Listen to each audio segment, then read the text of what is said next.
Ghost of Tsushima is Sucker Punch's newest game and IP, having worked on the infamous series for so long that it's actually good to see them move on and do something new, even though I really enjoyed and played all the infamous games, and even played some of the Sly Cooper games, even though I'm still missing a couple.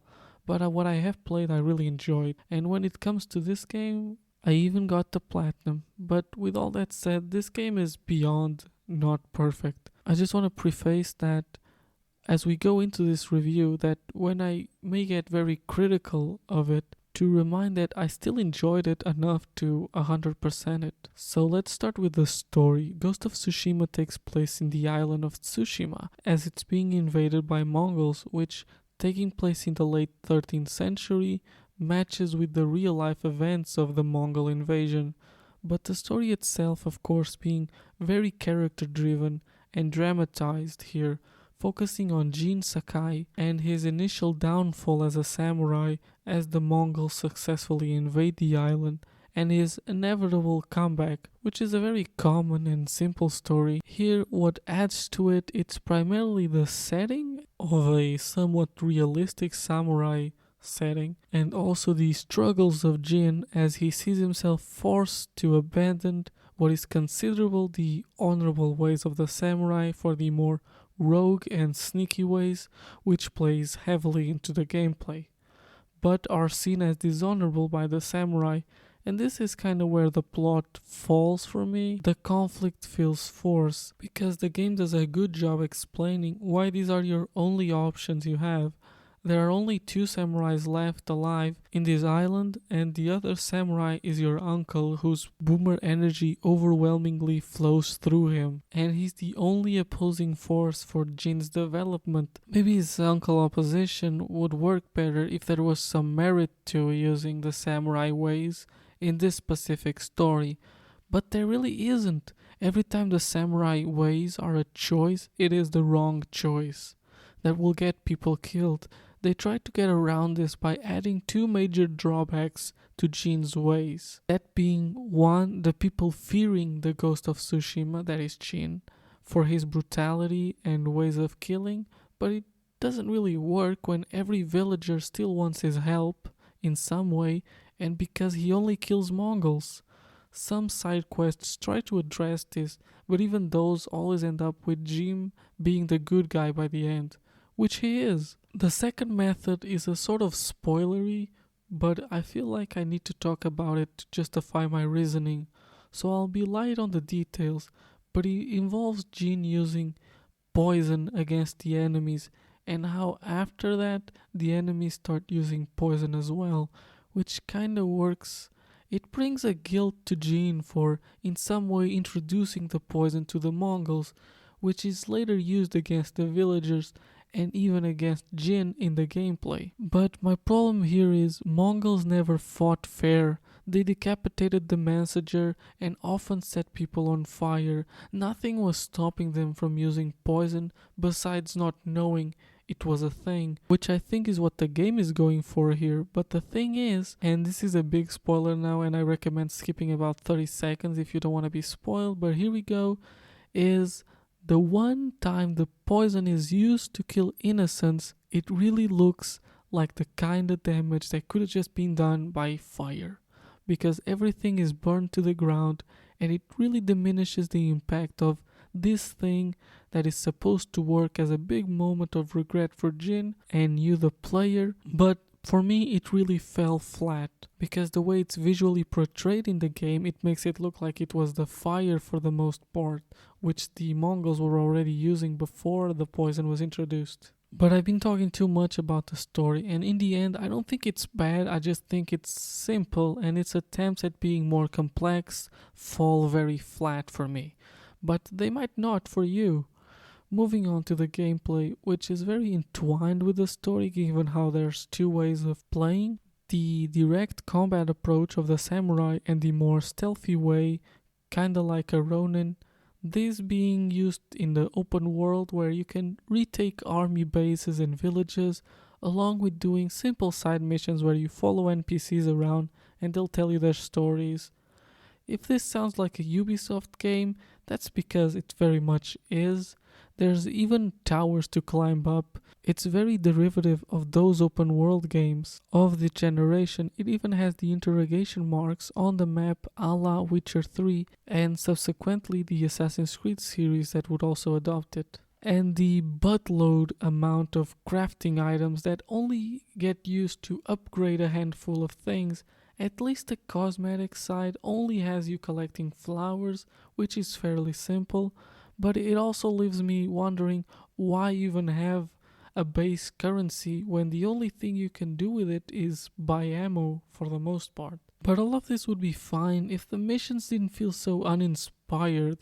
It is very much follow someone as they tell you their story, then reach a location and kill a bunch of guys. Maybe in combat, maybe with stealth. And sometimes you can choose, but they can't let you choose every time because then Jin's story wouldn't make sense. Because honestly, the player could just play through this game as an honorable samurai, engaging in direct combat in every situation, as it's fairly simple. You have a light and heavy attack, and a dodge and a parry/block button. And it's very simple, the dodge only really being needed for unblockable attacks, as the enemy also only really has 3 different attacks. That being the regular attack that can be blocked, parried, and dodged, the attack that can only be parried and dodged, being signified by a blue light in the enemy's weapon, and the only dodgeable attack that I mentioned earlier.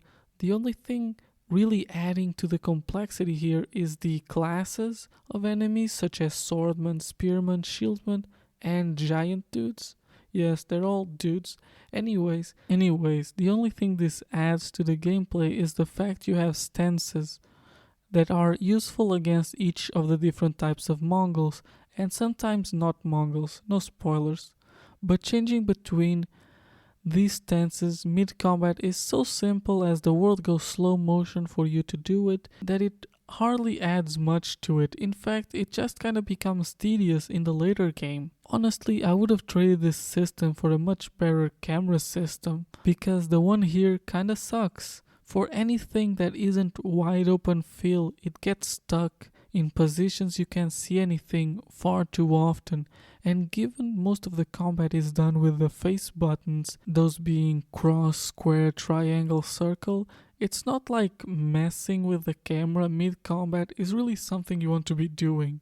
Then we have the one-on-one samurai duels, and these are better only because they don't have the camera problems, given it goes for a more sideways behind you camera, kinda like trying to push for a almost fighting game like perspective while still being a third person game. And it also helps that almost always these one-on-one fights take place in an open space. But it looks nice. But again, this combat is still exactly the same as the regular fighting. In fact, easier because you only have to manage one enemy at a time, even if in these one-on-one fights the NPCs are much more aggressive. But the game really only spikes in difficulty when you're being swarmed by enemies, both close range and long range, with the archers. But even in those situations that would justify the story and make it a lot more believable, the parrying system is just too easy, and I found myself not using a lot of the extra equipment you can use, like kunais and smoke bombs and regular bombs, even arrows, and of course the poison that I talked way too much about. Regardless, I never used these that much, and it's like one of the few times where I felt that the game being too easy messed with the story and just the feel of the game in general. So fair enough to say that I would heavily incentivize you play on hard because I'm not the best gamer in the world by a country mile, and this game felt very easy to me. Even though I don't think that would change too much given that the base of the game combat is already a bit too simple.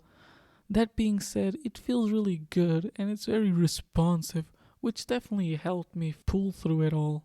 Now, the final 2 things I want to talk about gameplay wise is the armor, that there's quite a lot of choices to pick between, but there's mostly again 2 main types, being the stealth armors and the action ones, and it's clear that as the game progresses, ones are better than others, even when not fully upgraded, so it diminishes the point of these different armors as they end up affecting the game in the same way. For example, one armor may allow you to do more stagger damage, while another does more regular damage.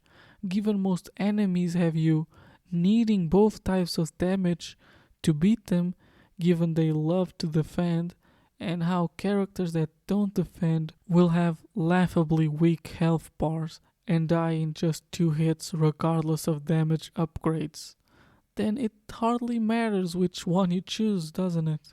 Now, the final thing I want to talk about, and probably the best part of this game, is the minimalist UI and use of things in the actual game to guide you over some projected help, like a map or guiding lines, here using the wind and the animals to guide. The wind will blow in the direction that you need to go, and it works really well up until you're very close to something where it starts getting confused, but at that point it's hardly needed anyway, and it's worth the trade-off for the immersion it brings. And with the animals, these can be found randomly throughout the world. Foxes, for example, will always guide you to shrines, but yellow birds can lead you to any sort of secret, even a quest. And it's cool. Every time I saw one of these animals, I knew that following them would lead to something special, and it adds a lot to the game.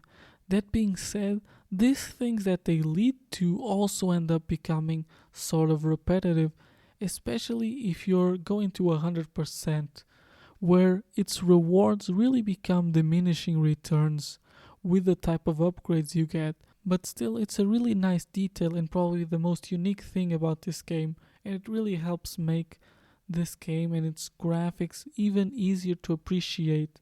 And yes, we're gonna talk about the graphics, but let me just say that there's also, and I almost forgot to talk about this, charms that you can equip on yourself. These charms can be found various ways throughout the story, either by finding them in collectibles or doing side quests or even main quests.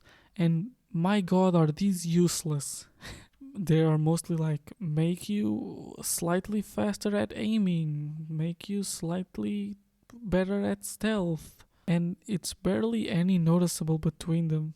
I collected all of them and I couldn't care which ones I have equipped. It's really like whatever. The armor upgrades do infinitely more than any of these charms. Regardless, let's now go into the graphics, as I ruined the perfect transition I had for them in the script because of these very forgettable charms. So, graphics and sound. Of course, being a first-party Sony game, there was probably a lot of money behind this, and it shows. It's a very beautiful game with a lot of foliage and open fields. It really manages to look big and open without feeling barren, which is an impressive feat. And of course, things like the wind and especially the weather and even the time of day manage to keep the locations diverse and looking unique, despite this being a game that takes place on one island that for the most part should be very uniform and not have a lot of space for variety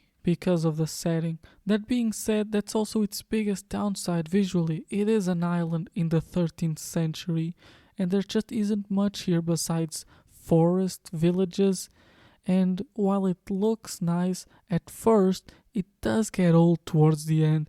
But I do understand that it is, at the end of the day, an almost unavoidable problem given the setting and themes of the game of a very traditional Japanese life. And honestly, if Yakuza Kenzen looked half as good as this one, I would have been a lot happier with that game. Just saying. Same goes for the sounds. It's great. I have no real complaints. I always say that sound is definitely my weak spot and it's hard for me to criticize it, but here it sounds great. It manages to be engaging while still feeling period accurate, and that's the best thing it can do, and that's good, but that's also about it. Anyways, regardless, at the end of the day, and I know I came off hard on this game, but I don't hate it, far from it. It's pace is very good, and it's for the most part a very polished game. And I'm giving Ghost of Tsushima a 7 out of 10. And I feel like I have to disclose this, that I was very much struggling between a 6 and a 7 here, and the thing that made me push it over to a 7 was how immersive it felt, in the way that it removed the UI and it made the game work around that. And that's kind of what I wish there was more of. Sucker Punch can be very experimental with their games while still having a lot of market appeal. But here, there definitely feels like they're going more for the market appeal, and it's a bit sad. I wish they were a bit more experimental. But at the end of the day, it's not a bad game. It's fine. And recommendations wise, I would say be like me and don't buy this game at full price. Wait for a nice discount. I would say anywhere under $40, you would be getting your money's worth out of this, especially if you're looking for one of those Far Cry-like games, but with samurai fighting. If you're tired of that Ubisoft formula though, you should probably skip this one. Regardless of your decision though, I hope that this video helped you make it, and regardless of that, please consider subscribing and liking and even commenting, all the things you can do for free on YouTube. And regardless of that, I hope you have a good day and goodbye.